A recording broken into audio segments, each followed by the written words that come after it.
In Melbourne, I tell you what, it's like when we travel. You go to a hotel room and you think this is nice, but when you get back home to your own bed, geez, it's special, isn't it? Indeed it is, and one greyhound who's we haven't spoken in depth in the past 10 minutes is Ritza Piper. I mean, She comes into this race at probably over the odds. I'd say most people would have that opinion because not only her experience in these sort of races, but the success she's had at this sort of level as well. Not just winning, but some pretty significant placings as well, hold her in good stead. Yeah, she's a Group 1 winner, and I think you got to have a look at it was last year back in December, but she ran around $2.10 and ran second to Val Polla. So she was $2.10 against Val Polla back then. She was 2 starts ago in the 7.15, a $7 chance in the world's richest staying race against Val Polla. So, yeah, you know what? She wasn't at her best last week, but she didn't find the front. She does her best when she can find the front. I think if her and Sunnyside Joe can go forward, she's gonna be in this up to her eyeballs too. Ritza Piper, she's out to $18. So you know she was $7 2 starts ago against Val Polla. Now you're getting more than double that in this race tonight. And Gretchen, historically, when New South Wales greyhounds have won big feature races down here in Melbourne, the guys up there have loved it. I'm sure it wouldn't be too dissimilar this time around too. Yeah, most definitely, and especially this time of year as well. It is State of Origin, which is New South Wales v Queensland, admittedly, but the blue blood is flowing this time of year up in New South Wales. And, you know, I think Palabar Kings won some big races down here, and now Ritza Piper is going to get her chance from box 7 with the unfortunate scratching of Unreal Speed. What's the biggest story here, Gretchen? Is it Val Polla and her winning?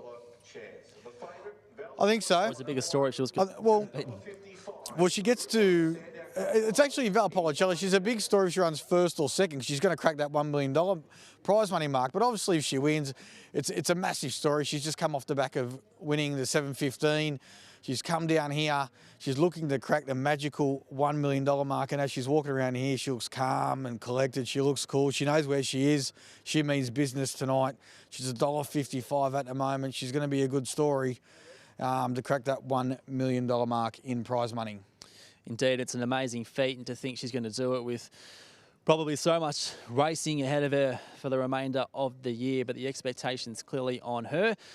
Sky Racing 1 not too far away from joining us as these runners are in the yard. How good is this, Gretchen? We've got a crowd here beside the fence. How good is that? We don't, I guess, week to week for normal races, we don't get sort of the crowds that once upon a time would have, but for a feature race like this, to have everyone come out here and soak up what it's all about is superb. I don't know what they're doing here. It's absolutely freezing trackside. But no, it's good to see a good crowd come down here along the fence and having a look at these greyhounds. You are seeing, you know, some of the best greyhounds. Well, you've got Val Polla. She's the best greyhound in the country at the moment. She's the most informed greyhound, and the crowd has come down to have a look at them, and they look fabulous. Look at the coats on these animals. They're absolutely unbelievable. And I'm just getting a look at Sunnyside Joe as well, and I know Kat Ernst was a big fan of the way she looked, and she absolutely looks enormous. The greyhounds go past us again here, and Ritza Piper's looking well too. She looks ready to go. I think she's going to be at her best tonight. I think she might jump and maybe hold out Sunnyside Joe early, and those two will go first and second in that run to the first turn. Indeed, it's going to be a ripping contest, and Kat Ernst is with the man at the moment in Tony Zammit. Tony, we've got Pina, Val Polla going around as the favourite in the Group 1 Sandown Cup, and she's keen to get to the boxes, isn't she? Oh, she is. She was like this last week, Kat, and she's feeling really, really well. She was actually good in the kennels tonight. She wasn't as stirred up as what she has been, so hoping that might be a help to her at the start. Last time she had box 1, we saw her brilliantly win the 7.15 at the Gardens. We're hoping for a repeat result of that. Oh, wouldn't that be amazing to see her come out like she did at the Gardens? That was just a one-off for her because her normal race pattern is coming from behind. Best of luck. Yeah, thanks, Kath. And best of luck to all the finalists tonight too. He's an absolute gentleman of the sport, Tony Zammit. We'll also drop back and have a chat to the guru, Gerald Lanigan, who has Kenya Amy for his son Matt in this race, and how's she feeling? Yeah, no, she's come out of Kenya really well, so very happy. She seemed very settled in there, so she's ready to go. She's a rising star of the staying ranks. You must be really happy with how she's putting the runs together on the board at the moment. Yeah, no, she's been fantastic, really. Just hope she can take another step tonight and prove how good she really is. Best of luck. Thank you. Matt Lanigan looking for his 3rd Group 1 title. We'll also have a chat to Shane Drummond, who has one of the pacemakers in the race. What did you make of his run last week, and what do we think he's going to do tonight? It was a good run from him last week. last week, you know. This week, hopefully he can get to the front early. You know, he's got a lead. If he can lead, he's in it. You know what I mean? Yeah. Thank you. And we'll also have a chat to Paul Bartolo, who has got Ritza Piper in here for Joe Sherry at home. And what can we report on her this week? She's got a run as first reserve. Yeah, she was lucky to get a run, and I think she'll go well, real well. Best of luck. She's looking well and hopefully does it for New South Wales. Yep, I hope so too. Thanks, Kate. That was a chat with some of the leading connections going into tonight's Sandown Cup, boys, and we're only about a minute off seeing who's going to take it out for 2024. Arcade, it's a race where it's had stories and stories throughout for years. None bigger than Boltreese winning 4 in a row back in the late 80s. And Gretchy, the pressure tonight is on Val Polla. She's one of the biggest names in the game at the moment, and the punters are circling around her as well. Well, you ought to know it from Tony Zammit on the way to the boxes. He's nice, cool, calm, collected, wishing everyone good luck. And like Kat said, he's a gentleman of the sport, and he's not feeling the pressure. He's not showing he's feeling the pressure at all, but Val Polla, can she do it? Can she crack the magical $1 million mark? She's $1.75. It has been all one-way traffic for her since the market opened. That's the only greyhound they want. Val Polla. We had the QR code offer as well. $5 for her. So getting $5 about Val Polla, who is currently $1.75. We have seen some support for Drill Sergeant and Irish Millie, the place, but in that winner's market, it is Val Polla. She's out to $1.80 now, so getting out slightly. Val Polla, by far the biggest liability we have in the book. For me, still a touch too short for her. I'm with Kenya Amy, adjusting it. She's $8.50 now. She's a good each-way play from box 4. Kenya Amy, Patch, what are your thoughts here for the Sandown Cup? Val Polla, Gretchy, I mean, it doesn't matter really the way she begins, because she's one of the most versatile operators in the business. She can go straight to the front, like she did in the 7:15, and it's lights out. Or as we saw last week, she can get back and run on. She's a star, and if she is the win this, she will not be out of place in one of the great honour rolls the sport has. Will it be her? Will it be an upset? Let's find out. This is the 2024 Sandown Cup. Here's Dan. Scratching, she's won 16 of 47, and she's had 3 goes over this trip for 2 seconds and a third. Thanks, Jace. Runners are about to get set for this time-honoured feature. The Sportsbet Sandown Cup final has been won by some absolute legends of the sport. Nothing topping Boltreese. And tonight, a piece of history. If Val Polla can secure a victory, or in fact second, and she will cross that 7 figures in prize money. She's $1.90 to do so. $5 for Fast Minardi. $10 into 5, $10 into 650. Sunnyside Joe. Green light, set to run. The Sportsbet Sandown Cup final.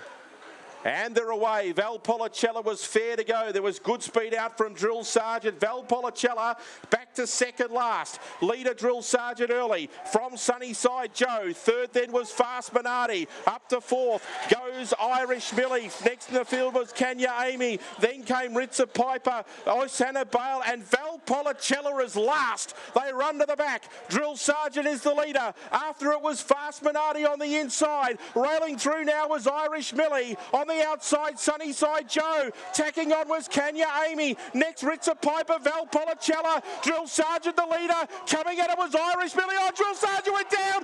Carnage, and it's going to be Irish Millie. Irish Millie has won the cup. What a finish, and beats Kenya Amy, Val Polla. Next in Sunnyside Joe. Pardon me, Osana Bale. Next in the field was Ritza Piper, and then came Fast Minardi, who took a tumble. So did Drill Sergeant. It's absolute chaos at the finish. 41 and 98 is the time. An unbelievable. Steve White, it was a messy run in the home turn, but Irish Millie has caused a boil over in the Sandown Cup. How are you feeling at the moment? Thank you. Look, Kath, it's enormous. Before telling all the owners that we just need an ounce of luck, and we got the luck. The summer haven't. So, yeah, that's the way it goes, and it's greyhound racing. We spoke to you upstairs earlier before the race on Sky Racing Active, and spoke to the owners as well, and they actually went into the race. I don't know if they were if they were just putting on a bit of a show, but they actually gave her a good chance tonight. Yeah, they've got a lot of front, those blokes, haven't they? But no, they're terrific owners. Seriously, everything's left up to me, and we just do our best. And look, the dog's just found every start. She's just got better and better. So tonight's great. Yeah. So. She was a 30-to-1 chance going into the race, but what chance did you realistically give her? Oh well, honestly. Tony's been one of my best mates in greyhound racing, and we both watched the race. And last week we said there's not much between their runs. His dog and my dog. One's $1.65 on 50s. So yeah, I gave a good hope. And as you say, luck is a fortune in greyhound racing, but she tracked up into the race well, and she was always looking like she was poking her head in there. She was going to run a big race, and she got the brakes on the home turn. And just describe that moment when she crossed the line in front, because you looked at me and you were in disbelief. Oh, Kath, I was in disbelief because there was so much going on there in the last little bit. But look, she's an honest little girl. That's the one thing. And her mother was very honest as well. So, look, her mother had about 5 major injuries and kept coming back and raced exactly the same. So, look, she's just improved. And tonight's the pudding on the cake, for us. And it was the luck of the Irish, of course. Des Fagan, who is renowned in the greyhound racing industry as a vet, is involved, or his wife's involved in the ownership here. And, of course, Sharky, who's on the board. So, very exciting for those two fellas who've got such a rich involvement in the sport. Yeah, exactly, Kath. It's fantastic to see those people who, their involvement's been over years and years and years, and they also give back. Des does a lot of vet work for, just for charity as well. He puts in for other people. John, he's on the board here forever, so, it's a fantastic tribute to them to have a good dog. And yourself, how long have you been training for, and where does this rank amongst your victories as a greyhound trainer? This is definitely the best, Kath, but I've had a lot of fun in greyhound racing. That's what it's about. It's about the comradeship. I've got good friends. The Sammets are my friends. I've had Bub Joseph's my friend. He's won this race before. So it's just amazing. And my family's been heavily involved as well. So, I'm wrapped for them as well. And you said before the race that you're almost thinking about retiring and getting out of the sport and just enjoying your twilight years, winding down the operations after a long involvement in greyhound racing, but this might just encourage you to stick around a bit longer. Yeah, I'm a bit worried, Kath. She's going all right, and Des and John have got another 2 pups for the next litter, and they want me to break them in and train them for them, so I'm not too sure when it's stopping. And what about the celebrations tonight? You said your son Michael was here with his friends as well? Yeah, those lunatics are on the fence over there, and they've had a few already. But, yeah, there is threats that we're going to go into town from here afterwards. So, yeah, I'm looking forward to it. Maybe a few Guinnesses on offer? I reckon there will be, for sure. Well, I'll let you get back to her, and congratulations. What a win. Irish Millie takes out the Sandown Cup. Thanks very much, Kath. I appreciate everyone, and I hope that dog's all right. Yeah, obviously thoughts with the connections there of the couple that took a tumble, but boys, Irish Millie just proved that you put yourself in the race. And we spoke to Steve upstairs earlier and said that bells are ringing. She caused an upset as well by just being in the right place at the right time. And Irish Millie, you can't fault that performance. Yeah, indeed, Kat. Irish Millie, good performance last week and good performance tonight, Gretchy. It's pretty difficult to be too upbeat at the moment in terms of the way that race finished, and Fast Minardi's still being attended to. So whenever there's updates for that, we will certainly let you know about it here on air. But in terms of the winner herself, Gretchy, Irish Millie, as Steve said before, the run between her and Val Polla in the heat last week, there wasn't a stack between them. So while she's gone around at a big price tonight, probably in hindsight, it's not a total shock. Yeah, we did see a bit of specking there for Irish Millie, but yeah, like you said, Patch, a bit of a sombre sort of feeling here now after that Group 1 event, and we'll need to watch the replay to actually see sort of what happened there in the home straight. I know, it looks like we've got a good view here live, but it just all happened so quickly, and Irish Millie and Kenya Amy were coming and charging late, and they managed to sort of miss the traffic there, and Irish Millie was too good in the end to take out the Sandown Cup, and ran around that, got out there as high as $61 there at one point, into $34. Kenya Amy, she didn't see much support all night, and she's managed to run second there, get beaten neck for Matt Lanigan. He was looking to take out his third Group 1, and running third there, Val Polla. She was last early, and she didn't look like she was going to be in it at all throughout that race. She missed the start, got bailed up along the fence, was last on that at the winning post the first time, and she didn't look like she was going to be in it. Even with her big finish, we know she can produce. I didn't think she was going to be a chance in the run there. She ended up finishing around that $1.85 mark. So Irish Millie, winner there in the Group 1 Sandown Cup at $34. Kenya Amy second, and Val Polla third.